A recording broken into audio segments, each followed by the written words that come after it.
இன்னைக்கு எந்த விஷயத்தை பற்றி வந்து நம்ம பார்க்க போகிறோம் அப்படின்னா, உடல் எடையை குறைப்பது எப்படி? நானும் எவ்வளவோ முயற்சி பண்ணிட்டேங்க, எனக்கு வெயிட்டு குறையவே மாட்டேங்குது. சாப்பிட்றேன், ஒரு சில நேரத்தில் சில டயட் எல்லாம் எடுக்கிறேன், என்னால் வந்து என்ன நினச்சாலும் என்னால் வந்து வெயிட்டையே குறைக்க முடியலையே, நான் என்ன பண்ணுறது அப்படின்னு சொல்லிட்டு பல கேள்விகளை வந்து பார்க்க முடிகிறது. இதுக்கு வந்து யோக பாதையின் வழியாக, யோக மார்க்கத்தின் வழியாக வந்து உங்களுக்கு ஒரு அற்புதமான டிப்ஸ் சொல்லலாம் என்று இருக்கிறேன். இது வரைக்கும் நீங்கள் எத்தனையோ முயற்சிகள் நீங்கள் செய்திருந்தாலும் கூட வெயிட் உங்களுக்கு குறையலைனாலும் பரவாயில்ல, இப்போது நான் சொல்லக்கூடிய இந்த முறையை நீங்கள் தொடர்ச்சியாக ஃபாலோ செய்து கொண்டே வரும்போது நிச்சயமாக நினைத்து பார்க்க முடியாத மாற்றத்தை, உடம்பை வந்து எப்பயுமே ஸ்லிம்மாக வச்சுக்கலாம். நிறைய பேர் கேட்குற கேள்வி என்ன அப்படின்னா, எங்கெங்கேயோ போகிறீங்க, எவ்வளவோ ட்ராவல் பண்ணுறீங்க, நீங்களும் சாப்பிட்றீங்க, ஆனால் உங்களுக்கு மட்டும் எப்படி மகாவிஷ்ணு உடம்பு வந்து பார்த்தீங்கன்னா இப்படி இருக்குது, உங்களால் எப்படி வந்து மெயின்டைன் பண்ண முடியுதுன்னு வந்து கேட்குறீங்க. இதை மெயின்டைன் பண்ணுறதுக்கு ஒன்றுமே இல்லை. நான் என்ன ஃபாலோ பண்ணுறனோ அதை அப்படியே உங்களுக்கு சொல்கிறேன், அதை நீங்கள் ஃபாலோ பண்ணுங்கள். நிச்சயமாக நீங்களும் பாசிட்டிவான ரிசல்ட்ஸை உங்களோட வாழ்க்கையில் நிச்சயமாக பெற முடியும். இந்த தேவையில்லாத வெயிட்டு எதனால் போடுது அப்படின்னா, முதல்ல உங்களோட உணவு முறை, உணவு பழக்க வழக்கம் தான். அந்த வகையில் பார்க்கும்போது நான் என்ன சொல்கிறேன் அப்படின்னா, நல்லா புரிஞ்சுக்கணும், தெளிவாக புரிந்து கொள்ள வேண்டும். வயிறு நிறைய சாப்பிட்ற பழக்கத்தை முதலில் விட வேண்டும். நான் என்ன சொல்கிறேன்னா, 3 வேளை சாப்பிடுங்க, தப்பு கிடையாது. ஆனால் டைம் பார்த்து சாப்பிடக்கூடாது. இப்போது எனக்கு வந்து 1 மணி ஆயிடுச்சு நான் சாப்பிட்ணும், 2 மணி ஆயிடுச்சு நான் சாப்பிட்ணுன்னு சொல்லி ஒவ்வொரு நாளும் டைம் பார்த்து சாப்பிடக்கூடிய நபராக நீங்கள் இருந்தீர்கள் என்றால் நிச்சயமாக உங்களது உடல் எடை குறையவே குறையாது. 2வது, டேஸ்ட்டுக்கு பார்த்து பார்த்து சாப்பிட்ற ஆளாகவும் நீங்கள் இருக்கக்கூடாது. என்ன அவைலபிள் இருக்கோ அந்த அவைலபிள் இருக்கக்கூடிய ஃபுட்டை மனதார ஏற்றுக்கொண்டு சாப்பிடக்கூடிய ஒரு நபராக இருக்கணும். டேஸ்டான ஃபுட்டை தேடி தேடி போய் நீங்கள் சாப்பிடக்கூடிய ஆளாக இருந்தீங்கனாலும் கூட உங்களது உடல் எடை குறையாது. அப்போதைக்கு என்ன ஃபுட்டு அவைலபிள் இருக்கோ அந்த ஃபுட்டை வந்து சாப்பிடக்கூடிய அந்த மனநிலையை, அந்த பக்குவத்தை வந்து வளர்த்து கொள்ள வேண்டும். முதல்ல நீங்கள் எதை ஃபாலோ பண்ணணும்னா, டைமுக்கு சாப்பிடக்கூடாது. 2வது, நீங்கள் வந்து பார்த்தீங்கன்னா டேஸ்டியான ஃபுட்டை தான் சாப்பிடக்கூடாது. இது 2 மெயினாக ஃபாலோ பண்ணணும். 3வது மெயினான விஷயம் என்ன அப்படின்னா, பசிச்சா தான் சாப்பிடணும், டைம் பார்த்து சாப்பிடக்கூடாது. அது என்னங்க பசிச்சா தான் சாப்பிடணும்? இப்போ ஒரு எக்ஸாம்பிள், காலையில் எந்திரிச்சோடனே ஒரு சில பேருக்கு உடனே பசிக்கும், அப்போ சாப்பிட்லாம். ஒரு சில பேர் காலையில் எந்திரிச்சோடனே பசிக்காது. 10 மணிக்கு பசிக்குது, இல்லை ஒரு 10:30 மணிக்கு பசிக்குது அப்படின்னா 10-10:30 வரைக்கும் வெயிட் பண்ணலாம். ஒரு சில பேருக்கு 11 மணி வரைக்கும் பசிக்காது. அப்போ நீங்கள் என்ன பண்ணலாம்னா 11 மணி வரைக்கும் வெயிட் பண்ணலாம், தப்பு இல்லை. ஆனால் 11:15க்கு பசிக்க ஆரம்பிச்சிருச்சுன்னா அடுத்த 10 நிமிஷத்துக்குள்ளே நீங்கள் சாப்பிட்றணும்.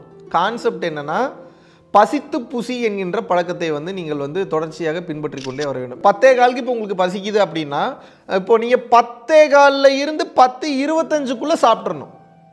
10:30 வரைக்கும் கூட போகக்கூடாது. ஏன் அப்படின்னா, சில ஆசிட்ஸ் வந்து சுரக்க ஆரம்பிச்சிடும். அப்புறம் அந்த சில ஆசிட் சுரக்க ஆரம்பிச்சிருச்சு அப்படின்னா வயிற்றில் வந்து அல்சர் பிரச்சனை வரும், குடல் புண் வந்து ஏற்படும். அதனால் பசித்து புசிப்பதில் இருக்கக்கூடிய ஒரே ஒரு விஷயம் நீங்கள் ஸ்ட்ரிக்டாக ஃபாலோ பண்ண வேண்டியது, பசிச்ச உடனே சாப்பிட்ணும், அடுத்த 10 நிமிஷத்தில் சாப்பிட்ணும், லேட் பண்ணி சாப்பிடக்கூடாது. இப்போ உங்களுக்கு ஒரு நாளைக்கு வந்து பார்த்தீங்கன்னா ஒரு 2 வேளை தான் பசிக்குதுன்னு வச்சுப்போம். காலையில் ஒரு 11 மணிக்கு பசிக்குது, அப்புறம் மத்தியானம் வந்து எல்லாரும் டைம் சொல்லுவாங்க, இந்த டைமுக்குள்ளே நீ சாப்பிட்டே ஆகணும்னு. அந்த டைமுக்குள்ளே சாப்பிடணும்னு அவசியம் இல்லை. பசிச்சாதான் சாப்பிடணும். உங்கள் பாடி எப்போ சொல்லுதோ அப்போ தான் சாப்பிடணும். தாகம் எடுத்தால் தான் தண்ணி குடிக்கணும். இப்படி நீங்கள் பண்ணும்போது சாயந்தரம் ஒரு 6 மணிக்கு வந்து பசிக்குதுன்னு வச்சுப்போம், 6:10க்குள்ளே சாப்பிட்றணும். மறுபடியும் நீங்கள் நைட்டு டின்னர் சாப்பிடணும் அப்படின்ற அவசியம் இல்லை. இடையில உங்களுக்கு பிடிச்சதுன்னா அளவான ஸ்நாக்ஸ், ரொம்ப அதிகமான ஸ்நாக்ஸ் கிடையாது, அளவான ஸ்நாக்ஸு, அதுவும் சும்மா நொறுக்கு தீனி மாதிரி மட்டும் இல்லாமல் ஹெல்த்தியான ஸ்நாக்ஸ் ஏதாவது, இப்போ ஒரு பச்சைப்பயிறு, பாசிப்பயிறு, சுண்டல், இந்த மாதிரி ஹெல்த்தியான ஸ்நாக்ஸ் நீங்கள் சாப்பிடும்போது உங்களது இடை வந்து பார்த்தீங்கன்னா நிச்சயமாக குறையும். ஸோ முதல்ல ஆல்ரெடி நான் சொன்ன மாதிரி டைமுக்கு சாப்பிடாம பசித்து சாப்பிட்றீங்க. மெயினாக புரிந்து கொள்ள வேண்டியது, உங்கள் உடம்பு சூடில்லாத சூடில் இருந்து கொண்டே இருக்க வேண்டும். அது என்னப்பா சூடில்லாத சூடு அப்படின்னா, எப்போதும் உங்களது கவனம் புருவ மத்தியத்தில் இருந்து கொண்டே இருக்க வேண்டும். இதுதான் யோக பாதையின் வழியாக நம்ம பரம்பொருள் யோகத்தை எப்படி செய்யணுன்றதை ரொம்ப வெளிப்படையாகவே நம்ம வந்து ஓப்பன் சோர்ஸில் யூடியூப்பில் வந்து வெளியிட்டுட்டோம். அந்த லிங்க் கொடுக்க சொல்கிறேன், நீங்கள் அதில் போய் பார்த்தீங்கன்னா எப்படி வந்து பரம்பொருள் யோகத்தை பண்ணணுன்றதை நான் வந்து கொடுத்துருக்கேன். ஸோ தொடர்ச்சியாக நீங்கள் செய்து கொண்டே வரக்கூடிய தியான முறை, யோக முறை, அது மட்டும் இல்லாமல் எப்போதும் கவனம் புருவ மத்தியத்துக்குள்ளேயே இருக்கக்கூடிய அந்த தன்மை, இது எப்போது உங்களுக்குள் தொடர்ச்சியாக இருக்கின்றதோ அப்போ வந்து உங்களது உடம்பு வெளியே பார்க்கறதுக்கு சூடு இல்லாமல் இருக்கும், ஆனால் சூடு இல்லாத சூடு உடம்பில் உற்பத்தி ஆகி கொண்டே இருக்கும். அந்த உஷ்ணம் என்ன பண்ணும் அப்படின்னா, தேவையில்லாத கொழுப்புகளை கரைத்து விடும். தேவையில்லாத கொலஸ்ட்ராலை கரைச்சிரும், தேவையில்லாமல் வெயிட் போடுறதை வந்து குறைச்சிரும். ஸோ இதையும் நீங்கள் தொடர்ச்சியாக ஃபாலோ பண்ணணும். யோக முறையும் அடிக்கடி பயிற்சி செய்வது, அடிக்கடி தியானம் செய்பவர்களுக்கு உடல் உஷ்ணம் என்பது ஏற்பட்டு தேவையில்லாத உடல் எடை போடாது. அதை தொடர்ந்த முறையில் வந்து பார்த்தீங்கன்னா, எனக்கு வெயிட்டை குறைக்கணும்னு நினைக்கிறவங்க பகலில் தூங்கவே கூடாது, கம்பல்சரி தூங்கக்கூடாது, என்ன ஆனாலும் தூங்கக்கூடாது. ரொம்ப முடியல, ரொம்ப டயர்டாக இருக்குது, அன்னைக்கால என்னால் வந்து மேனேஜே பண்ண முடியலன்னு நினைக்கிறவங்க மட்டும்தான் பகலில் தூங்க வேண்டும். மற்றபடி பகலில் தூங்கக்கூடிய பழக்கத்தை வைக்கக்கூடாது. இப்போ ஒரு டின்னர் சாப்பிட போகிறேன் அப்படின்ற ஆசை இருக்கிறவங்க நிச்சயமாக 7லிருந்து 8 மணிக்குள்ள, மேக்ஸிமம் 8, மினிமம் 7 மணிக்குள்ள, சைனீஸ் வந்து இதை வந்து ரொம்ப சரியாக வந்து ஃபாலோ பண்ணுவாங்க. ஸோ 7 மணிக்குள்ளே வந்து நீங்கள் வந்து ஃபுட்டு டின்னர் வந்து சாப்பிட்டு முடிச்சிட்டிங்கன்னா 8, 9க்குள்ளே செரிமானமாகிவிடும். ரொம்ப ஹெவியான ஃபுட்டை வந்து நைட்டு சாப்பிடக்கூடாது. சிக்கன் மட்டன் சுத்தமாக சாப்பிடக்கூடாதுன்ற மாதிரி நான் சொல்லியிருக்கேன்.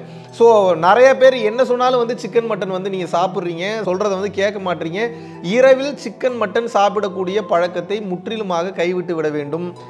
லைட் ஃபுட்டு மட்டும்தான் வந்து நைட் எடுக்கணும். முடிஞ்சால் ஃப்ரூட்ஸ் மாதிரி சாப்பிட்டுட்டு படுக்கலாம். அப்படி இல்லாட்டினா உடனே செரிமானம் ஆகக்கூடிய அந்த பொருட்களை நைட்டு 7 மணிக்குள்ளே மேக்ஸிமம் வந்து நீங்கள் சாப்பிட்டுட்டு அதுக்கப்புறம் நீங்கள் 8, 9க்குள்ளே செரிமானம் ஆனதுக்கப்புறம் 9, 10க்குள்ளே தூங்குனீங்கன்னா உடலில் பிரச்சனைகள் வரவே வராது, வெயிட்டும் குறையும், ஹெல்த்தியாக இருப்பீங்க. காற்றுல பறக்கிற ஃபீல் வந்து நிச்சயமாக உங்களுக்கு கிடைக்கும். இந்த வகையில் இந்த யோக மார்க்கத்தில், இந்த யோக பாதையில் பயணம் செய்யும்போது நிச்சயமாக உடல் எடையை உங்களால் பெரிதும் குறைத்து ஒரு மிகப்பெரிய ரிசல்ட் உங்களை சார்ந்தவர்களுக்கு காட்டி அவர்களுக்கு ஒரு மிகப்பெரிய எக்ஸாம்பிளாகவும் நீங்கள் திகழ முடியும். நன்றி, வணக்கம்.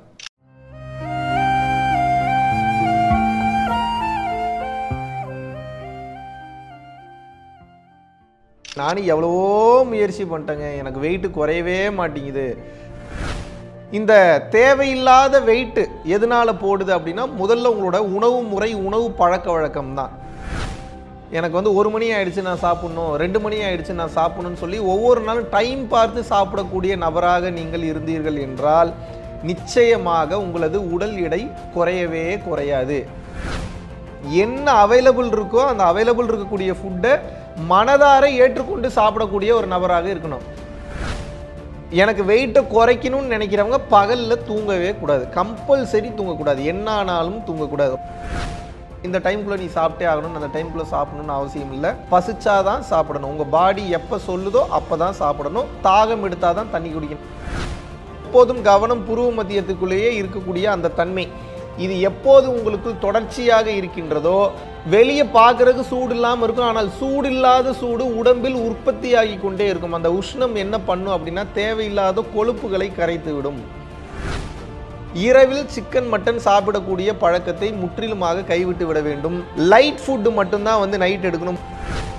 ஹெல்த்தியாக இருப்பீங்க, காற்றுல பறக்கிற ஃபீல் வந்து நிச்சயமாக உங்களுக்கு கிடைக்கும்.